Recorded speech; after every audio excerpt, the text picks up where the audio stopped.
O pilar central da filosofia de investimento do Dunamis, do Elmer, vamos colocar assim, sempre foi preservação de capital, né?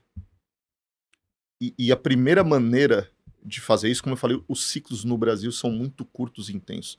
O Brasil vive de voo de galinha, recessão, depressão, voo de galinha, vai ter reforma, então é um negócio meio de louco aqui, né?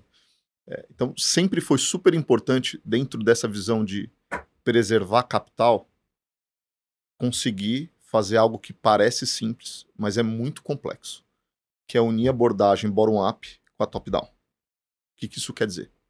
Como que eu consigo ter uma abordagem de conhecimento profundo das empresas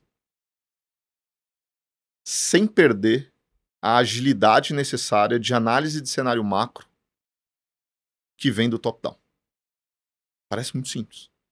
Mas isso, quando você vai para um processo decisório de criação de portfólio, geralmente ou o portfólio vira aquilo que você gosta de empresa, ou você fica correndo atrás daquilo que vai ser o cenário macro. E vira uma bagunça, porque o gestor de ação geralmente não é um gestor macro como os gestores macro.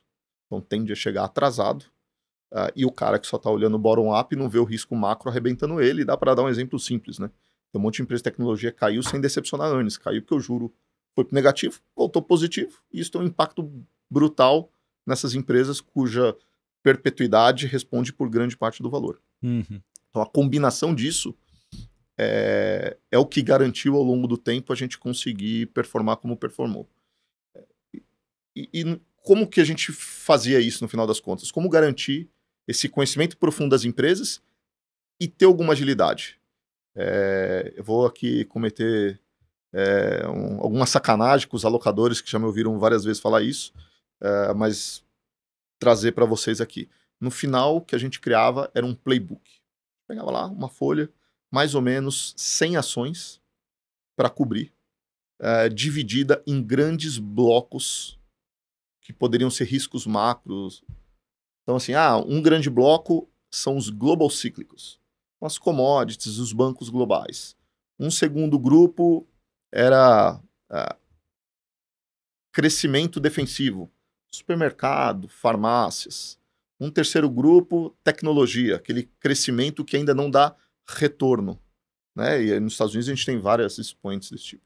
E para simplificar, um quarto grupo, os special situations. Uma empresa que está aguardando uma privatização, como foi o caso da Eletrobras, ou a gente tem a Sabesp agora. Divide isso em moeda forte ou fraca.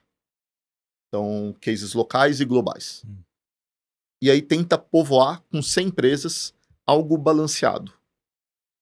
Então a gente tinha que olhar para fora, porque no Brasil não tem todas as teses disponíveis. Lá fora, muitas vezes, tinham teses de setores parecidos com os locais, mas muito melhores, em termos de qualidade, liquidez, preço. Mas também várias empresas locais, porque no fundo nós somos os gestores locais. Só para entender, então esse playbook, você tentava colocar 100 ações em cada caixinha ou um universo? 100 no universo. Tá. Que é simples, num time de porque de eu tava 10 pensando, pessoas... 100 ações de special situations não ia ter, né? E naturalmente não dava para ter um equilíbrio completo quando você vai para esses casos específicos. Certo.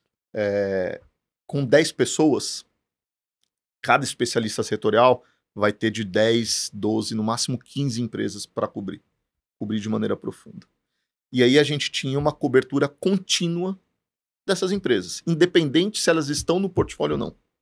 Então, eu não quero que alguém vai olhar a Vale quando eu acho que o mundo vai acelerar o crescimento, a China vai crescer. Eu já tenho que ter aquilo analisado na hora de alocar capital, se a gente acha que o momento é de cíclico global.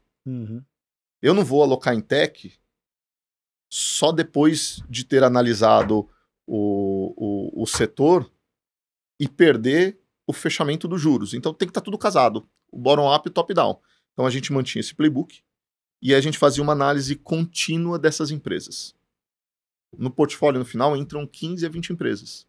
Mas existe uma análise contínua de mais de 100. Separada, de alguma maneira, por grandes riscos macro. E, honestamente, a gente escolhia não olhar várias empresas locais. Global, então, nem se fala, né? Porque a gente não tinha braço para olhar profundamente. E aí, o que te fazia escolher não olhar para uma empresa? A qualidade.